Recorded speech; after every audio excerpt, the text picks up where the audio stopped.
In a frozen German forest, one hidden MG42 stopped an entire platoon without ever being seen. Private Daniel Kowalski realized the gun wasn't aiming at men, it was aiming at sound.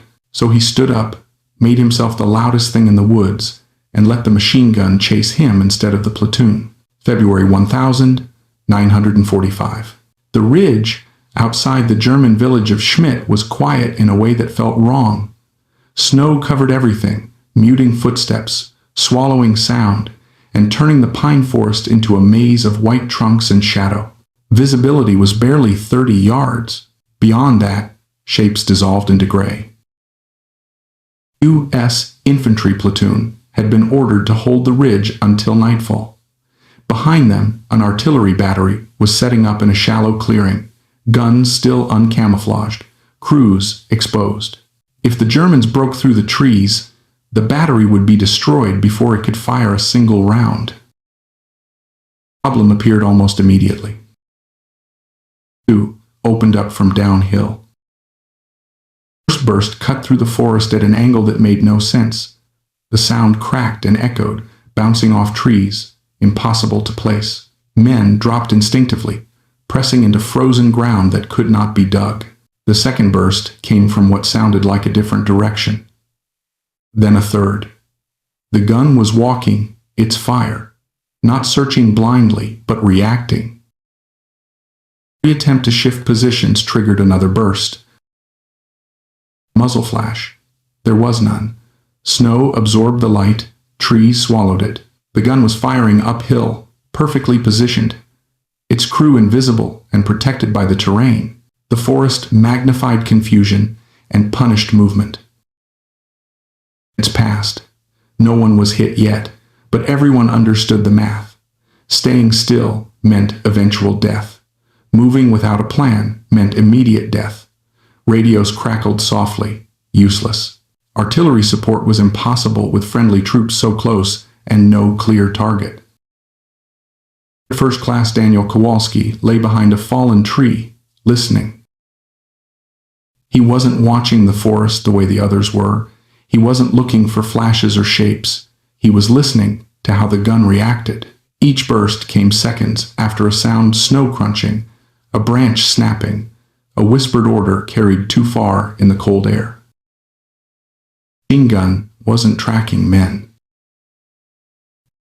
Kowalski understood something then that no map or briefing had explained. As long as the Germans controlled the soundscape, the platoon would never move. The forest itself had become part of the weapon. That meant the forest could be used against them if someone was willing to draw the fire. Kowalski shifted slightly and snapped a branch on purpose. The response was instant. The MG42 roared, bullets chewing bark where the sound had come from. The burst was long, urgent, as if the gunner was determined to erase the noise itself. When the firing stopped, the forest fell silent again, tense and waiting. Kowalski tried it a second time. He kicked loose ice with his boot and let it slide down the slope. Another burst followed, this one walking higher, searching for a body that wasn't there. The pattern was clear now. The machine gun wasn't covering ground randomly. It was reacting, aggressively and predictably, to any disturbance. He crawled back toward the platoon leader and spoke just above a whisper. He didn't use tactics or doctrine. He kept it simple. The gun is firing at sound. If it chases noise, it can't watch everything at once. The platoon leader didn't answer immediately. He listened to another burst, this one triggered by a soldier shifting his pack too loudly. The realization settled in. The forest wasn't neutral. It was an amplifier. Whoever controlled noise controlled movement. Had no smoke, no armor, no time. The artillery battery behind them was still exposed. Kowalski didn't wait for permission. He already knew what he was going to do. He stood up behind a line of trees and shouted, loud and sudden, then fired a single shot into the air. He ran laterally along the ridge, crashing through brush, snapping branches, making himself impossible to ignore. MG42 locked onto him immediately. The machine gun opened up with full force, the sound tearing through the trees as bursts followed Kowalski's movement, Tracers slashed between trunks, cutting into snow where he had been seconds earlier. The gunner was no longer suppressing a ridge. He was hunting a single target. It was the opening. Moved at once, downhill and opposite Kowalski's path, stepping carefully, deliberately, making no sound. Without the gun's attention on them, the forest changed. What had been a cage became cover. Trees that had offered no protection now blocked sidelines and masked movement. Kowalski felt the first hit like a hammer to the leg. He fell, rolled, and kept shouting, kept firing, kept breaking branches. The gun stayed with him, convinced it was winning. Another burst shredded the snow inches from his head. He crawled behind a thick pine, breathing hard, forcing himself to stay loud. And stretched. Each one bought the platoon distance. Then the firing shifted abruptly, not toward Kowalski, but downward. The platoon had closed in. The MG42's angle was wrong. The gun tried to traverse, but it was too late. Grenades went in first. The forest flashed white and orange. When the echoes faded, the machine gun was silent. Kowalski lay still in the snow, bleeding, listening to footsteps that were finally moving forward instead of stopping. The forest did not go quiet all at once. There were still echoes, shouted commands, the metallic clatter of equipment being kicked aside. But the MG42 was gone, and with it the pressure that had pinned the platoon in place since dawn. Soldiers reached Kowalski first. He was conscious, teeth clenched against the pain, snow already dark around his leg. The bone was shattered below the knee. Blood soaked through his trousers and froze almost instantly. He tried to sit up anyway, asking if the gun was down before anyone could answer. Beside him, one hand pressed against the wound, the other gripping Kowalski's shoulder. There was no speech, no praise, just a nod. The kind given between men who understood that something irreversible had just happened. Behind them, the platoon fanned out, securing the ridge. The artillery battery began moving forward, crews working fast, no longer glancing nervously into the trees. What had been a fragile hold minutes earlier was now solid ground. Medic finally cut through the crowd, morphine already in hand. Kowalski protested weakly, pointing downhill, worried there might be another gun. There wasn't. The Germans had fallen back once their anchor was gone. The forest, which had betrayed them earlier, now worked against the retreating defenders. Kowalski was lifted onto a stretcher. The sounds of preparation filled the ridge, metal scraping, low voices, the steady rhythm of guns being emplaced. The platoon had done what it was sent to do. Kowalski was carried rearward, the trees closing behind him. He never saw the artillery fire that night. He never saw the shells arc over the ridge and hammer German positions beyond the forest, but he had made that fire possible. Everyone on that ridge knew it. By nightfall, the ridge outside Schmidt no longer belonged to the forest or the machine gun that had ruled it all morning. American artillery thundered from positions that had been death traps hours earlier, shells tearing through German lines that never expected the guns to survive the day. Kowalski was already miles to the rear by then, drifting in and out of consciousness as medics fought the cold and the blood loss. He would lose the leg below the knee. He would never return to the front. His war ended not with a victory parade or a citation, but on a stretcher bouncing along a frozen road. After-action report reduced the fight to a sentence. Enemy machine gun neutralized. Platoon held ridge. No mention of sound. No mention of a man running sideways through snow to draw fire away from everyone else. That was how most such moments disappeared, compressed into language that could be typed and filed. The men who were there, the lesson stayed sharp. They learned that control on the battlefield was not always about firepower or visibility.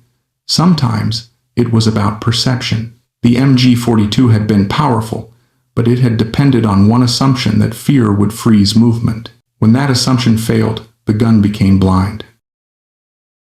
Kowalski never described what he did as bravery. Years later, when asked, he said only that someone had to make the noise so everyone else could move. He never framed it as sacrifice.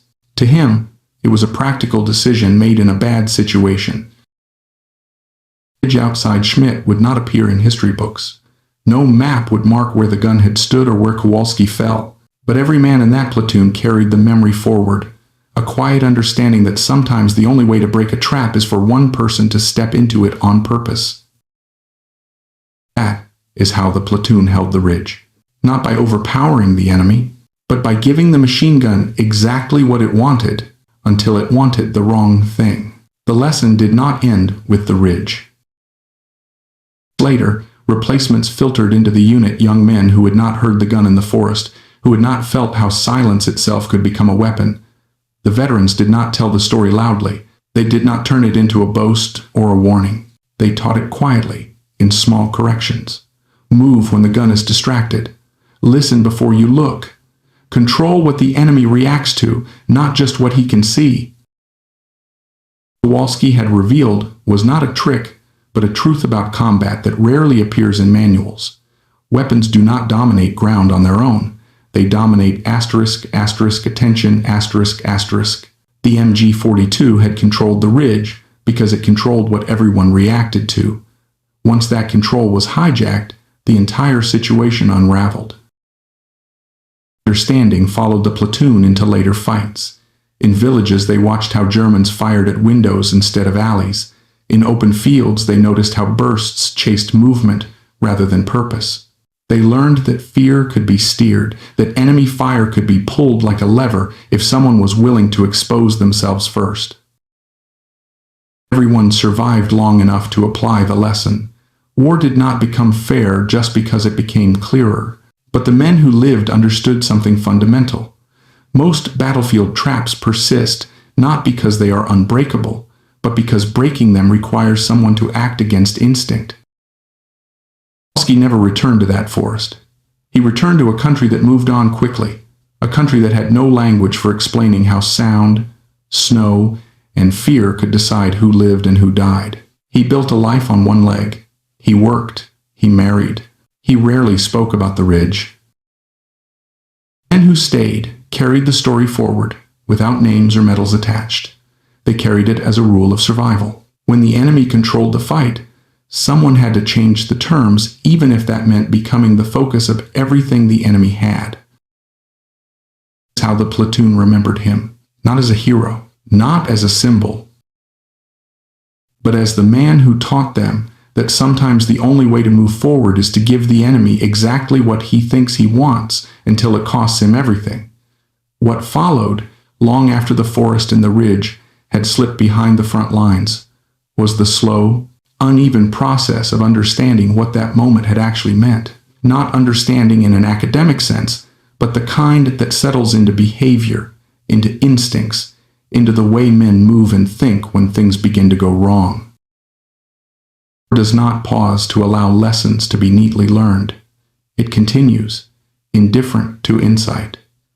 The platoon that left Schmidt carried the memory forward not as a story, but as a reflex.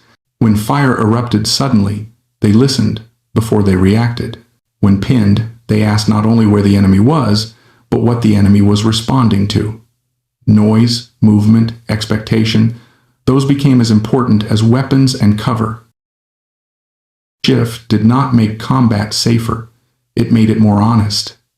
The men understood that control on the battlefield was often psychological, long before it was physical. A machine gun did not dominate because it killed everyone it fired at.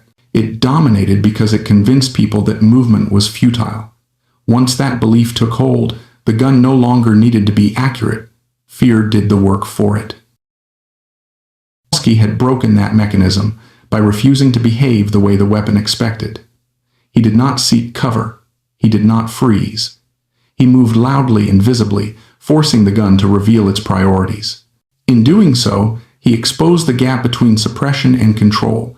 Suppression could be redirected. Control could be stolen. The idea unsettled many of the men who thought about it too deeply. It suggested that survival sometimes depended less on strength than on understanding how violence shaped behavior. It also suggested something more disturbing, that survival often required someone to accept disproportionate risk so others could function, not because they were ordered to, but because the situation demanded it. The war pushed deeper into Germany. These realizations collided with exhaustion. The men were tired beyond anything they had known before. They did not talk about ideals or victory. They talked about getting through the next hour. In that environment, Kowalski's action became less a memory of heroism and more a reminder of a hard rule. When everyone waits for safety, no one moves. The rule applied beyond combat. It applied to clearing roads under fire, to evacuating wounded under shelling, to holding collapsing lines long enough for others to withdraw. Over and over, someone had to step into uncertainty so the group could regain balance. Not everyone did. Not everyone could. But the ones who did shaped outcomes in ways that statistics never captured. Kowalski's absence was felt in subtle ways. There was no replacement for what he had done, not because of his personality, but because of the timing. He had acted at the precise moment when action mattered more than survival. Timing, more than courage, determined the value of his choice. 5 minutes earlier or later, the same act might have meant nothing. In war, meaning is brutally situational. Later, when veterans tried to explain experiences like this to people who had never been there, language failed them. Civilian life is built on the assumption that risk can be managed collectively and consequences distributed fairly. War violates that assumption at every level. It concentrates risk arbitrarily and resolves problems through irreversible outcomes. That's why stories like Kowalski's resist comfortable moral framing. They are not about virtue rewarded or sacrifice acknowledged. They are about moments when systems collapse to the point where individuals must act as systems themselves. For a few seconds or minutes, one person carries the function of many. Burden leaves marks. Even for those who survive physically, the memory of choosing to draw fire, to become the focus of destruction, lingers in ways that are difficult to articulate. It alters how danger is perceived. It erodes the belief that survival is purely a matter of luck or skill. It introduces the unsettling idea that survival is often purchased, not earned. Kowalski rarely spoke of the Ridge because there was no audience for the truth of it. People wanted clean narratives, bravery, sacrifice, victory. What he carried was messier. He remembered the sound of the gun chasing him, the certainty that it would not stop until he did, the knowledge that his pain was buying time, measured in seconds. Those are not memories that translate easily into conversation. Platoon, too, moved on. Units dissolved, men were killed, wounded, reassigned. The war ended, lives resumed in fragments, but the lesson did not vanish. It resurfaced in moments of crisis long after the shooting stopped, on factory floors, in emergency rooms, in disasters where someone had to move first while everyone else hesitated. It is the quiet afterlife of battlefield decisions. They do not remain confined to war. They bleed outward into how people understand responsibility and risk. They challenge the assumption that safety is something that can always be preserved while change occurs. Kowalski's story, stripped of names and dates, becomes uncomfortable precisely because it asks a question without offering reassurance. What happens when the only way forward requires someone to accept harm so others can act? Most societies prefer not to ask that question at all. War forces it into the open. That's why remembrance matters, but not in the way monuments suggest. Remembering is not about elevation, it is about containment. It is about ensuring that such moments remain exceptions rather than expectations. It is about recognizing the cost embedded in decisions that appear decisive from a distance. Kowalski's action teaches anything enduring. It is this: control is fragile, fear is manipulable, and progress often depends on someone breaking a pattern that everyone else believes is fixed. But it also teaches something equally important. No one should be placed in a position where that kind of choice becomes necessary. Forced outside, Schmidt did not care who lived or died. The machine gun did not care either. The only thing that cared was a group of men trying to survive long enough to complete a task imposed on them. One of them understood how the trap worked and chose to step into it. Choice rippled outward, not as inspiration, but as knowledge. Knowledge carried quietly, applied cautiously, and remembered with a gravity that resisted simplification. It is not a lesson meant to be celebrated. It is a lesson meant to be respected and, if possible, avoided. The clearest truth to emerge from that frozen ridge is not that one man saved many. It is that the circumstances that required him to do so represent a failure far larger than any individual act can redeem. What lingers most after stories like this is not admiration, but unease. Unease because they expose how thin the line is between order and collapse, between collective safety and individual sacrifice. In the forest outside Schmidt, the system failed quietly. There was no dramatic breakdown, no shouted panic, just a machine gun doing its job too well, and a platoon rendered immobile by the logic of fear. The failure was subtle, almost invisible, which made it more dangerous. This is why such moments are rarely anticipated. Armies prepare for enemy movements, not for the psychological deadlocks that emerge when terrain, weapons, and expectation align too perfectly. No doctrine accounts for the moment when everyone understands the problem, but no one can move without becoming the solution. In those moments, the battlefield stops being a contest of strength and becomes a test of willingness. Kowalski's decision existed in that narrow space. He did not defeat the enemy by force. He defeated a pattern. Patterns are harder to see and harder to break because they feel natural once established. The machine gun fired when it heard sound. The platoon froze when it heard the machine gun. Each side reinforced the other. That loop could have continued until artillery or reinforcements intervened, or until the platoon was destroyed piecemeal. Breaking the loop required someone to act irrationally by conventional standards. Introduces another uncomfortable truth. Rational systems can be defeated by irrational behavior, but only at a cost. Kowalski's action made sense only because he was willing to absorb consequences that no rational system would assign voluntarily. He did not disrupt the loop safely. He disrupted it violently and personally. That is why the lesson cannot be abstracted cleanly. It resists replication because it depends on a willingness that cannot be standardized. Time, veterans often struggle with how to place such memories. They do not fit neatly into categories of success or failure. The platoon held the ridge. The artillery fired. The mission succeeded. And yet, the cost feels disproportionate when reduced to outcomes alone. One life altered permanently so that others could continue unchanged. War normalizes these exchanges, but memory resists that normalization. Also, the question of silence. Kowalski's name did not appear in commendations. His action was not elevated to myth. That silence is not accidental. Military institutions are cautious about highlighting actions that rely on extreme individual risk without orders.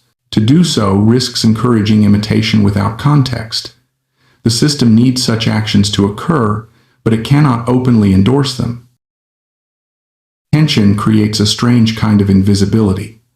The most consequential acts at the lowest level often leave the faintest traces in official history. They survive instead in personal memory, passed from one soldier to another in fragments. A warning here, a reminder there. Never framed as a rule, always as a caution. Years pass. Those fragments become harder to access. The men who carry them age. The urgency fades. New conflicts arise with new technologies, and it becomes tempting to believe that such moments belong to a less sophisticated era. But the underlying dynamics remain. Fear still shapes movement, attention still defines control, and situations still arise where systems fail faster than they can adapt. That's why the true value of remembering stories like Kowalski's lies not in preserving detail, but in preserving awareness. Awareness that beneath every plan is an assumption about human behavior. Awareness that when those assumptions break, consequences cascade rapidly. Awareness that adaptability sometimes requires actions that no plan would recommend. Danger, of course, is misinterpretation.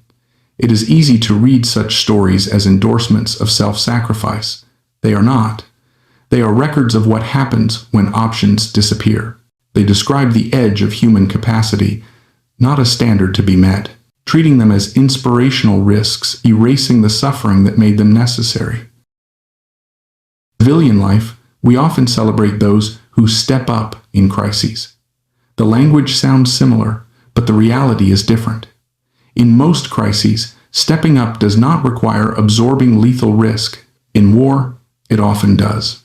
Conflating the two cheapens the cost and obscures the difference between courage chosen freely and courage demanded by circumstance. Kowalski did not return to the ridge, but the ridge returned to him in quieter ways, in sudden noises, in moments of hesitation, in an enduring awareness of how quickly control can vanish. For the men who moved past him into the trees, the memory likely surfaced whenever they heard a machine gun open up and felt that familiar tightening in the chest. Somewhere in that moment was the knowledge that fear could be redirected, but never eliminated. In societies, we prefer narratives that resolve: beginning, middle, end, problem, action, solution. War refuses this structure. It produces solutions that create new problems, actions that close one path while opening another. Kowalski's choice solved an immediate tactical dilemma. It did not solve the war or even the day. It simply allowed time to move forward. It may be the most honest way to understand it, not as salvation, but as continuation. War advances not because it becomes just, but because people make decisions that keep it moving. Some of those decisions are strategic, some are administrative, and some are deeply personal, made in seconds, with consequences that last a lifetime. Remembering those moments responsibly means resisting the urge to make them comforting. They are not meant to comfort. They are meant to unsettle. To remind us that behind every movement of a line on a map lies a chain of human choices, some of them unbearably costly. The forest outside Schmidt is likely quiet now. Trees grow where bullets once cut bark. Snow falls without gunfire. Nothing in the landscape marks what happened there. That absence is fitting. The ground does not remember. People do. If there is any obligation that comes with remembering, it is this: to ensure that stories like Kowalski's are treated not as proof of what people should be willing to do, but as evidence of what should never be required of them again. The weight of that understanding settles slowly.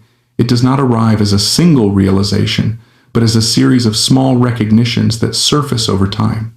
Long after the war, long after uniforms are folded away and weapons rust into museums, the logic of moments like Schmidt continues to shape how people interpret risk and responsibility. The quiet consequences is a changed relationship with certainty. Those who have seen how quickly control can collapse rarely trust stability completely again. They know that systems function only as long as their assumptions hold, and that when those assumptions break, the burden shifts instantly to individuals. This awareness does not make life darker, but it does make it sharper. It strips away the comfort of believing that someone else will always intervene. Kowalski, that awareness likely manifested in ordinary decisions, in noticing when silence becomes dangerous, in recognizing when hesitation compounds risk, in understanding that waiting for perfect conditions is often a luxury that does not exist. These are not dramatic insights. They are practical, carried quietly, applied without fanfare. Who moved forward that day carried something similar. They had learned, viscerally, that fear is not an absolute force.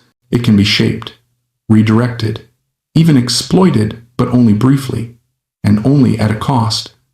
That knowledge did not make them reckless. If anything, it made them more cautious, more attentive to how easily situations could spiral beyond control. This is the paradox at the heart of such stories. They are about decisive action, yet they often produce restraint rather than aggression, in those who live with them. Having seen what decisive action truly costs, these men understood its value and its limits. They did not seek to repeat it. They sought to avoid the conditions that demanded it. Generations pass. The challenge becomes how to transmit this kind of understanding without diluting it. Written accounts preserve facts, but facts alone are insufficient. The deeper lesson lies in context, in the tension between necessity and choice, in the awareness that some solutions are only solutions because everything else has failed. Why stories like Kowalski's resist closure. There is no lesson that neatly resolves into guidance or policy. There is only a cautionary truth, that when systems push individuals to absorb unbearable risk, the system itself has already failed in some essential way. Individual courage may patch the failure temporarily, but it does not erase it. Remembering this does not diminish the act. It honors it by refusing to turn it into a precedent. It acknowledges the humanity of the person who acted and the injustice of the situation that required such action. It keeps the focus where it belongs, not on celebrating the cost, but on questioning why the cost was necessary at all.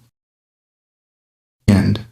The forest outside Schmidt offers no moral clarity, only honesty. It shows how quickly order can dissolve, how narrowly catastrophe can be avoided, and how unevenly the price of survival is often distributed. It reminds us that behind every apparent success lies a set of choices made under pressure, some of which leave scars long after the danger has passed. That's why these stories matter, even when they are uncomfortable. They resist the simplifications that make conflict palatable. They insist on complexity, on acknowledging that progress achieved through sacrifice carries an obligation to remember what was lost along the way. Kowalski did not seek meaning in what he did. Meaning was assigned later, by others trying to understand an event that defied easy explanation. Perhaps the most respectful response is not to extract inspiration or instruction, but to sit with the discomfort the story creates. In that discomfort lies the clearest warning of all. When the only way forward requires someone to step into harm on behalf of others, the real failure is not theirs. It belongs to the circumstances that made such a choice necessary. That warning is easy to acknowledge in theory and difficult to honor in practice. Societies remember sacrifice more readily than they prevent the conditions that require it. Over time, memory softens edges. Context thins. What remains is a shape. Someone stood up, someone ran forward, others lived. The reasons why that moment existed in the first place fade into the background. Reasons matter more than the act itself. The problem was not a lack of courage, training, or equipment. It was a convergence of terrain, weapon design, and human expectation that produced paralysis. Those convergences still happen. Different places, different technologies, same result. The lesson is not that individuals should be prepared to sacrifice themselves, but that systems must be designed with the humility to expect failure and the flexibility to recover without demanding it. It's uncomfortable because it resists clean solutions. It asks planners, leaders, and societies to accept that no amount of preparation can remove uncertainty, and that when uncertainty becomes absolute, someone will bear it personally. The goal, then, is not to eliminate risk that is impossible, but to distribute it as fairly as possible and to recognize when distribution has failed. Kowalski's choice existed at the far end of that failure. It was the last lever available when all others were locked. That is why it should never be used as a benchmark for character. Benchmarks imply repetition. What happened there should remain rare, specific, and regrettable even as it is respected. Also a quieter implication that often goes unspoken. When individuals are forced to act as substitutes for broken systems, the systems may appear to succeed. The ridge is held, the guns fire, the line advances. From a distance, the outcome looks acceptable. That appearance can mask the underlying fragility that produced the moment in the first place. Success achieved through extraordinary personal cost can delay reform by making failure seem manageable. Remembering responsibly means resisting that temptation. It means asking not only who acted bravely, but why they had to. It means holding space for gratitude without allowing gratitude to become an excuse for complacency. Those who lived through such moments, the burden is different. They carry a dual awareness, that someone's actions saved them and that the saving came at a price that should never have been required. Gratitude and grief coexist. Respect does not erase loss. Understanding does not dull pain. Time changes how these things are held, but it does not remove them. Stories pass from witness to listener. There is a choice in how they are framed. They can be told as proof that people rise to the occasion, or as evidence that occasions can become intolerable. The first framing comforts, the second cautions. Both are true, but only one encourages restraint. The forest outside Schmidt offers no monument to guide interpretation. That absence is instructive. It refuses to tell us what to feel. It leaves the work of meaning to those who listen. In that silence, the most honest response may be neither celebration nor condemnation, but vigilance. Vigilance against narratives that simplify. Vigilance against systems that rely on heroism as a safety valve. Vigilance against forgetting that every extraordinary act of courage points back to an ordinary failure that came before it. These stories endure. Let them endure as boundaries, not banners. Let them mark the edge of what should be asked of a person, not the standard by which people are judged. Let them remind us that progress purchased at the cost of one person's future carries a debt that cannot be repaid with memory alone. Men who moved through that forest did what they had to do. One of them did more than anyone should have had to. The ground remembers nothing of it. The responsibility to remember and to learn belongs to us. Responsibility is not passive, and it is not comfortable. It demands more than retelling events or repeating names. It requires a willingness to sit with the implications of what those events reveal about power, decision-making, and the human cost embedded in systems that claim necessity as justification. The most difficult implications is this. Situations like Schmidt are not accidents. They are outcomes. They arise from accumulated choices, strategic hesitations, operational shortcuts, assumptions about terrain and enemy behavior that eventually compress risk downward until it rests on the shoulders of individuals who have no margin left. By the time someone like Kowalski acts, the decision space has already collapsed. His choice is not the beginning of the story. It is the end of a long chain. Perspective does not diminish his action. It sharpens it. It places it exactly where it belongs, at the point where abstraction fails and reality asserts itself. War is full of abstractions, objectives, sectors, timetables, but the moment those abstractions break, someone bleeds. Remembering that connection is essential if history is to be more than repetition. The temptation, especially in cultures that value resolve and decisiveness, to interpret stories like this as validation. Proof that the system works because someone always rises to the occasion. But that interpretation mistakes resilience for sustainability. A system that survives only because individuals are willing to destroy themselves to keep it moving is not strong. It is brittle, held together by the very people it consumes. Kowalski's action worked because it was exceptional. If it had been ordinary, it would not have worked at all. The machine gun reacted because it did not expect what it encountered. The platoon moved because they had not seen the ground broken that way before. Exceptionality was the mechanism. That is why repetition would hollow it out. What saves once cannot be relied upon twice. That's why militaries study these moments carefully and speak about them cautiously. They understand that valor cannot be institutionalized without losing its meaning. They understand that courage is not a resource to be expended at will. It is a human response to collapse, not a substitute for sound planning. Outside the profession of arms, the lesson is equally relevant. Any system, political, economic, social, that relies on extraordinary personal sacrifice to function has already crossed into dangerous territory. It may appear to operate, it may even succeed for a time, but it does so by drawing down something irreplaceable. Who witnessed Kowalski's choice did not come away with a desire to emulate it.